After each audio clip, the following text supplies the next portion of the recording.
हाँ जी, नमस्कार दोस्तों। आप देख रहे हो वीटी ब्लॉग्स और झलको राजा सर बिकान। इसके विषय में हमारे आज राजस्थान के अंदर चूरू जिले के लिए एक महत्वपूर्ण गौरव की बात है, जो एक शिक्षा के माध्यम से जो पढ़ाई चल रही है चूरू जिले के अंदर, राजस्थान के अंदर, पूरे वर्ल्ड में पढ़ाई से मतलब हर जो हमारे जो लड़के होते हैं, बालिकाएं होते हैं, वो पढ़ लिख कर आगे जाते हैं। तो इस अब की बार क्या हुआ है कि जैसे राजस्थान के अंदर चूरू ज़िले में 10वीं बोर्ड की परीक्षा में सबसे ज़्यादा राजस्थान में टॉप चूरू ज़िले का नंबर आया है। वो पोस्ट भी माननीय कलेक्टर साहब की है, वो वायरल हो रही है। इसके माध्यम से मैं आया हूँ आज सरदार सर तहसील के एक गाँव में, जो शिक्षा में और सर्विस में भी आगे है, शिक्षा में भी आगे है। और करीब इसी गांव के अंदर, जो गांव का मैं नाम बताऊंगा, पहले लोकेशन दिखा देता हूं आपको। ये गांव का जहाँ मेन बस स्टैंड है, वहाँ पर ही हूँ मैं। गांव इसी साइड में पड़ता है। और जो गांव की जो एक समाज को लेकर चले तो चारनान बोलते हैं, चारनान पर खुंडिया चारनान, चारण समाज के, श्यामी समाज के ये गांव बोलते हैं। और उन दो समाज को ज़्यादा के ज़्यादा मतलब यहाँ पर घर माने जाते हैं। और कितना घर है वो भी मैं गांव वालों से कन्फर्म करके आपको बताऊंगा। और भी एक दो समाज के घर मिल जाएंगे, लेकिन सबसे ज़्यादा शामी समाज के और चारण समाज के यहाँ पर। और इस गांव का नाम खुंडिया चारनान, सरदार सर तहसील का जो एक ग्राम पंचायत राजा सर बिकान का गांव है, वो प्रमुख माना जाता है। लेकिन पढ़ाई में सबसे आगे, चाहे बालिकाएँ मान लो, चाहे जो विद्यार्थी बालक मान लो, बालक और बालिकाएं दोनों ही पढ़ने लिखने में यहाँ से खुंडे गांव का जो आगे जाकर एक तहसील में ही नहीं, राजस्थान के अंदर उसका खुंडिया गांव का नाम रोशन है। क्योंकि हर साल हर भांति 4 या 5 जो सरकारी सर्विस में जो सिलेक्शन होते हैं, और बहुत सारे जो लोग हैं वो पढ़े लिखे हैं। और अभी मैं वहाँ पर पहुँचा हूँ, हमारे जो चूरू जिले का 10वीं बोर्ड की परीक्षा में जो नंबर है, इससे माध्यम से बातचीत करने के लिए भाई अपने बच्चों को ज़्यादा से ज़्यादा विद्यालय के अंदर पढ़ लिखने के लिए भेजे। तो इसके विषय में और भी बातचीत होगी कि खुंडिया गांव में मतलब पढ़ाई के विषय में क्या क्या असुविधा है, क्या क्या यहाँ से जो बच्चे जाते हैं उसको तकलीफ उठानी पड़ती है, कितनी दूर है वो बालक और बालिकाएं हैं वो पढ़ लिखने के लिए जाते हैं।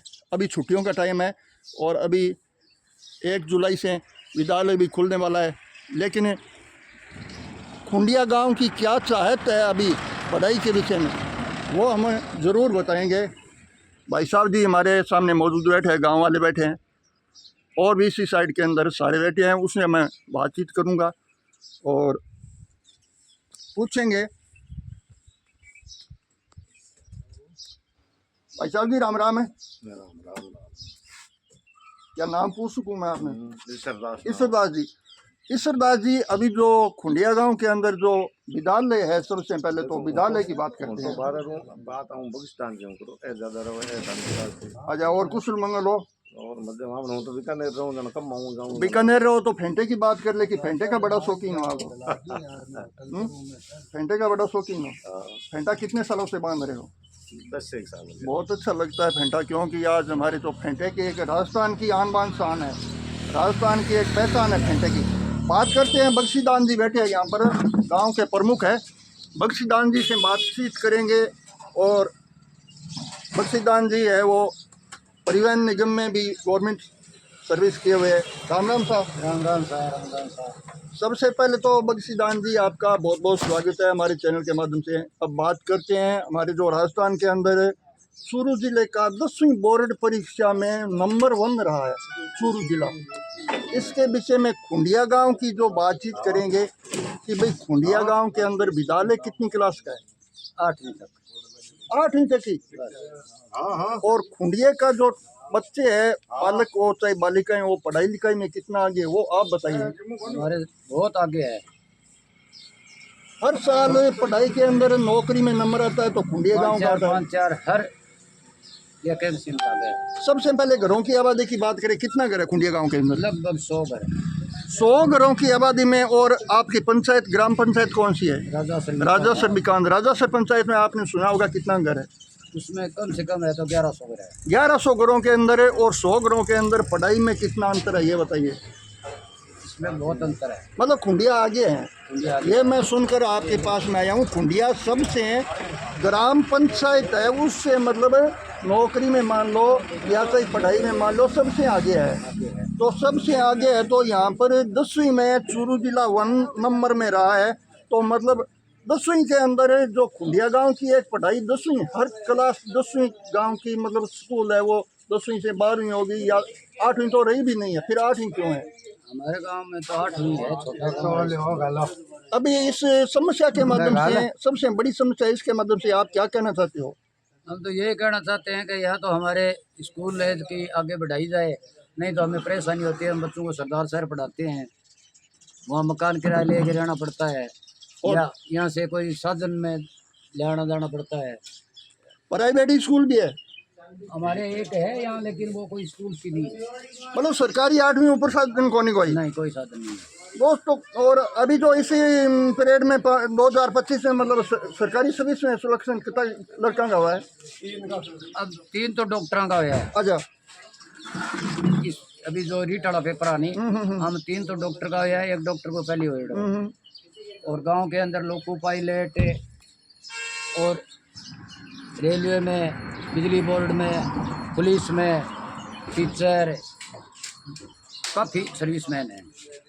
सबसे ज़्यादा जो पढ़ाई के विषय में तकलीफ पड़ती है तो मतलब बच्चियों पर, लड़कियों पर पड़ती है। मतलब बच्चे तो जा सकते हैं, लेकिन लड़कियों के बहुत दिक्कत होती है। तो आप सरकारी सुविधा के लिए, पढ़ाई के लिए, इतनी बच्चियां हैं वो तकलीफ देख कर पढ़ाई करके आगे दूसरे गांव जाना पड़ता है। तो इसके विषय में आप क्या कहना चाहते हो? यहाँ गांव में सुविधा उपलब्ध हो? गांव में सुविधा उपलब्ध होनी तो ज़रूरी है, लेकिन सरकार कराए जब होगी ना। नहीं, आपकी कुछ गांव वालों की तो ये अपील होनी जरूरी है, मांग होनी जरूरी है। सही है कि ये गलत है? नहीं, सही है, गलत कैसे है? तो दोस्तों, मैं जो उस गांव के अंदर पहुंचा हूं जहाँ खुंडिया गांव का नंबर आता है पढ़ाई के अंदर और सर्विस के अंदर, और सबसे ज़्यादा सरदार शहर तहसील में। तो आज तक का रिकॉर्ड है वो अखबारों में छपा है कि खुंडिया गांव के अंदर सारे जो लोग हैं वो सर्विस पर है, और 100 घरों की आबादी वाले गांव में 100 कर्मचारी, 100 से ज़्यादा भी मिल सकते हैं। बख्शीनाथ जी, कितने मिल सकते हैं कर्मचारी? कितने? 100 घर है, जिसमें 30 घर सामिया का है। तो सामिया के घर का मायने तो सिर्फ 5-4 सर्विसमैन है। सबसे ज़्यादा चारणा में है, चारणों में, और 65-70 घर चारणा का है। जगह हम लगभग 50-55 कर्मचारी हैं। बाकी एज का कोई आपको साइड धंधो करिए है, वो भी सब पढ़ लिख के करिए है।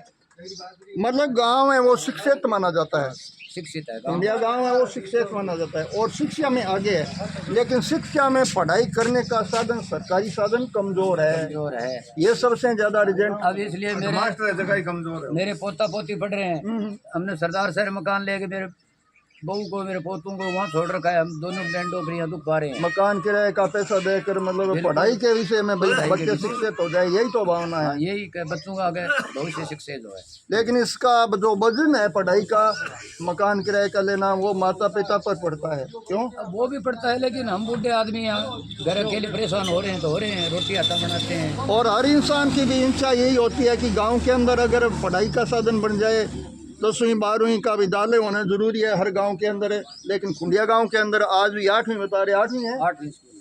फिर क्यों नहीं है? जो पिछले पीरियड में जो हमारे माननीय सीएम साहब थे गहलोत जी, वो 8वीं क्लास को छोड़कर हर गांव के अंदर 10वीं क्लास विद्यालय बना दिया था। और सबसे आगे रहने वाले जो गाँव है, उस गाँव के अंदर विद्यालय में जो बच्चे हैं वो पढ़ लिख कर जाते हैं। साइड में जो 5 किलोमीटर 4 किलोमीटर राजासर बीकान में पढ़कर आगे जो नौकरी में सबसे ज़्यादा नंबर लेते हैं और विद्यालयों में सबसे ज़्यादा नंबर आते हैं, तो इस गांव के अंदर 8वीं विद्यालय क्यों है?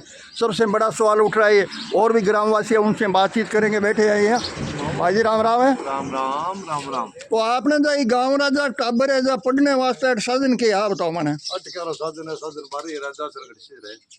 मतलब कितनी क्लास लिए स्कूल? 8वीं क्लास है। 8वीं है। और 10वीं लिखने बातचीत करी कहते हैं लोग, कहते कर दे हम करी कौन नहीं, गाँव वाला मांग करी के रोजी न करे, गाँव वाला मांग तो करे उनके।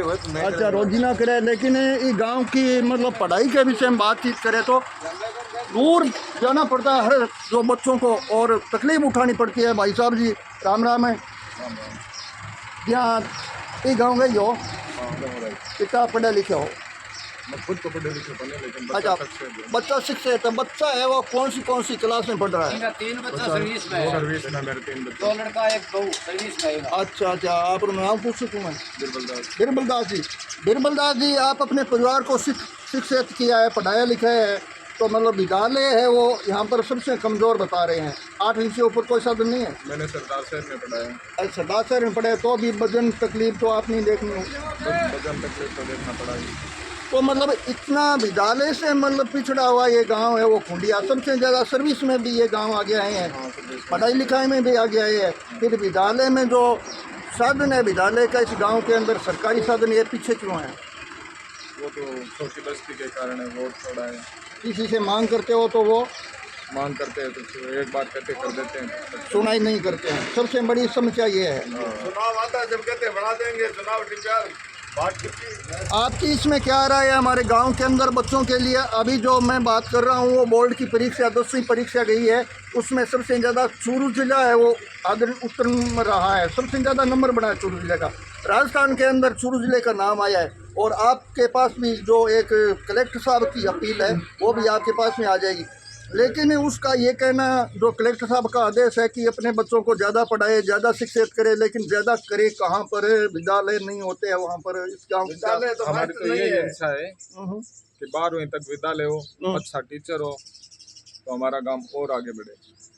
12वीं तक की स्कूल विद्यालय तो इस गांव के अंदर होना ही जरूरी है, क्योंकि साइड में जो बगल में गांव है गढ़सीसर है, राजासर बीकान है, उसके जो विद्यालय के जो जनसंख्या लड़कों की, उसमें नंबर बहुत कम पड़ता है आगे बढ़ने के लिए, लेकिन खुंडिया गांव के सबसे ज़्यादा पड़ता है।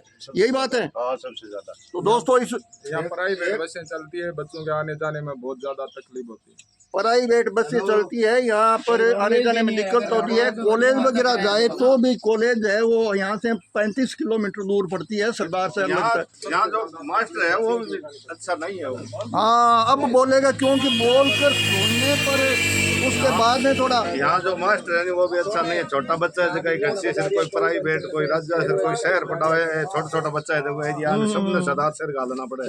तो मोड़ा हुए बेग हुए खोले कोई माँ गधेड़िया खड़े रहे, स्कूल को नहीं हमारे गधेड़िया सब प्राइवेट बसें हैं, रोडवेज होती तो उसमें भी बच्चों का, लेडीज का आधा किराया तो लगता है ना, बच्चों के लिए भी फायदा होता है, पूरा लेडीज के किराया लिए लगे, फायदा। जो प्राइवेट हमारे बस है। प्राइवेट बस है, अगर 1 बच्चों जाएगा तो वो तो कहेगा 40 रुपये लेंगे, किराया लगता है, किराया देना लगता पड़ता है। है। सरदार शहर का 40 रुपया कोई तो बच्चे मेरे कैसे के किराए दो। तो आप तो सरदार जी अभी बीकानेर रहते हो हाल में, सबसे पहले तो पढ़ाई करी थी वो इसी गांव के अंदर करी नहीं थी? नहीं, मैं तो पढ़ाई पोता पोती पढ़ा है, पोता नहीं प्राइवेट पढ़ा हुआ, एक पोती मैं बीकानेर पढ़ा हूँ। अच्छा अच्छा अच्छा। अड़ तो कौन हो जाता दम्माली कौन मार गाँव मेरा लड़को है। अब हमारे पास में जो भगुंदास जी है उनसे बातचीत करेंगे। ये भी- भगवान की कृपा ही है, कोई जना ये ऐसा भी है। इसी गाँव के है। भगुंदास जी जो अभी चर्चा करने जा रहे हैं पढ़ाई के विषय में, इसके विषय में आप क्या कहना चाहते हो? भाई मास्टर बढ़िया हो, स्कूल की व्यवस्था बढ़िया हो, स्कूल बड़ी होनी चाहिए हमारे गांव की। मतलब अभी तक 8वीं है? 8वीं स्कूल है तो 12वीं है, 10वीं 12वीं है जो कि गणकरी हमारी कांकड़ का मायने सब सर्विस मैन है, बाहर का आदमी बांगा बच्चा के लिए भी स्कूल आई है। आई है। जो गांव के अंदर इधर उधर से खेत वाले जो डाणियाँ रखते हैं, डाणी के जो बच्चे आते हैं वो भी खुंडिया गांव के अंदर आते हैं। फिर भी खुंडिया गांव के अंदर इतनी विद्यालय की जो स्कूल की विद्यालय की आवश्यकता होते हुए भी यहाँ पर 8वीं क्यों है, इसका बड़ा सवाल है। 5वीं है यहाँ क्या? हाँ जी, 8वीं है, बढ़ाई दी 8वीं मास्टर को नहीं हटे, 5वीं रही मास्टर है। मतलब व्यवस्था भंग है। मास्टर 8वीं रही को नहीं, 8वीं हमारे बच्चों एक तो पल्लू बुड्ढे अच्छा अच्छा एक सरदार शहर बुड्ढे, अच्छा तो ने प्राइवेट का रहा क्या है, अच्छा। इलाज करा कौन नहीं सरदार मास्टर 5वीं तक कराएंगे तो 8वीं मास्टर को नहीं हटे। आपको मैं जो ये कदम उठा रहा हूँ वो कैसी लग रही है? बहुत बढ़िया। बहुत अच्छा लग रहा है। अगर आप करा दो तो आपका धन्यवाद। नहीं, मैं तो किसी का करा दूं, मैं आपकी आवाज़ है वो आगे पहुंचा सकता हूँ। नहीं मोदी जी भेजो सीधी डायरेक्ट दिल्ली टेम्पो नहीं भुवनेश्वर से भी यह तरह करते हैं कि हमारे ये मेन हाईवे है, इसके ऊपर रोडवेज क्यों नहीं चल रही है। एक बातचीत और होगी, क्योंकि ये हमारे परिवहन जो कर्मचारी है पूर्व है बख्शीदान जी, उनसे लास्ट में बातचीत करेंगे। ये एक और भी इस गांव की, इस क्षेत्र की मांग बता रहे हैं। तो जो यातायात के विषय में यहाँ पर प्राइवेट बसें चल रही हैं। सब प्राइवेट बसें हैं, मनमर्जी किराया ईंटते हैं। अच्छा, तो इसके विषय में आप क्या कहना चाहते हो? मतलब इसी रोड पे लूणकरण सरदार साहब रोड का मामला है ये मेन हाईवे है, इस मेन हाईवे पर बाकी हर जगह रोडवेज चल रही है, इस मेन हाईवे पे रोडवेज क्यों नहीं है? इसके विषय में बख्शीनाथ जी बातचीत करते हैं। आपने सर्विस की है परिवहन निगम में, निगम विभाग में सरकारी कनेक्टर थे आप। तो मतलब पिछले दिनों में एक ऐसी सुनने में आई थी कि जो एक ग्रामीण बस सेवा खोले गए रोडवेज। हाँ, वो हर डिपो में आ रही है, हमारे सरदार साहब डिपो में नहीं है अभी। हमारे रूट के ऊपर 2 गाड़ियां का मंजूर किया हुआ है। कमला यहाँ लूणकरण सरदार साहब के ऊपर कमला से जोड़कर रजत दुकान जोड़कर यहाँ की चर्चा आई थी। मैंने भी इसका ग्रामीण बस सेवा इसका वीडियो भी अपलोड किया था मैंने। तो उसकी आप तो बता सकते हो मतलब डिपो में आई नहीं है या नहीं आई है? मैं जनता के पता करके आया हूँ। अच्छा, और आज से 15 साल पहले का हमारा यहाँ 6 परमिट पड़े हैं रोडवेज के। पहले हमारी रोडवेज चलती है, 6 परमिट है रोडवेज के। आज भी वो टाइम RTO ऑफिस से उठाए डिपो मैनेजर, चीफ मैनेजर साहब सरदार सर के, तो उनको वो देना पड़े। मतलब यहाँ पर रोडवेज चालू होकर बंद हो जाती है किसी वजह से। बस यही है, आगे पीछे प्राइवेट वाले प्राइवेट वाले है वो रोडवेज चल जाए तो उसको मतलब कई दिनों चलने के बाद लेकिन अब रोडवेज चल जाए ना, तो इसमें क्या है कि रोडवेज में लेडीज का, बच्चों का, वरिष्ठ नागरिक का, उनका किराया आधा हो गया। तो अब रोडवेज चलेगी तो रोडवेज फायदे में रहेगी और प्राइवेट वाले का चल जाएंगे। कौन चलेगा? सबसे बड़ी बात यह है, हमारे साथ जो बख्शीदान जी ये बातचीत कर रहे हैं तो उनकी बहुत अच्छी जानकारी है, क्योंकि ये परिवहन निगम में जो कर्मचारी थे, पूर्व कर्मचारी है, और ये बता रही है कि भाई हर रोड है वो एक परिवहन निगम से जोड़ा जाए। तो ये लूणकरण सरदार साहब रोड है वो अभी तक वो प्राइवेट बसों से क्यों है, तो इसके विषय में ये बहुत बड़ी जानकारी बताई है। तो हर व्यक्ति है वो महिला जाती है तो महिला सरकारी किराए से मतलब फ़ायदा उठाते हैं, महिलाओं का आधा किराया है। लेकिन इसी रोड पे, इसी रूट पे क्या बच्चों का, क्या महिला का, क्या वरिष्ठ नागरिक का, पढ़ने वाले बच्चे पे वजन पड़ता है, और महिला है वो भी, उसको भी एक अपनी राशि में वजन भार उठाना पड़ता है। क्योंकि जो महिला अपने हिसाब से जो एक घर का धंधा चलाते हैं तो वो उस रोड पे जो अपनी यातायात में जो सफ़र करते हैं तो पूरा किराया लगता है। लेकिन ऐसा इस रोड पे मारो तो वही कहना है कलेक्टर साहब निवेदन है कि 8वीं तक का तो यहाँ मास्टर भेजो। बिल्कुल बिल्कुल सही बात है। यहाँ पर पहल पर तो 8वीं होनी भी नहीं चाहिए। सारे जो तहसील के 12वीं या बड्डी होनी चाहिए, बाकी 8वीं ना तो भेजो। 8वीं ही नहीं है यहाँ मास्टर का। 5वीं है भाई, 10 बजे आवे, कोई 9 बजे आवे, कोई 11 बजे आवे, सब आप गाँव में रहे, दूर आवे, कोई 7 वाली बस आ जाए, कोई 9 वाली बस आता है। बच्चा कहीं स्कूल जा बस आ जाएगा, मास्टर जी आए ही को नहीं गए। इस प्रमुख बात के लिए इस वीडियो को ज़्यादा से ज़्यादा शेयर कर दो, ताकि हमारी कदम है वो आगे से आगे बढ़ती रहे और आगे का जो एक और भी हौसला है वो आप तक हमारा पहुंचाने का बना रहे।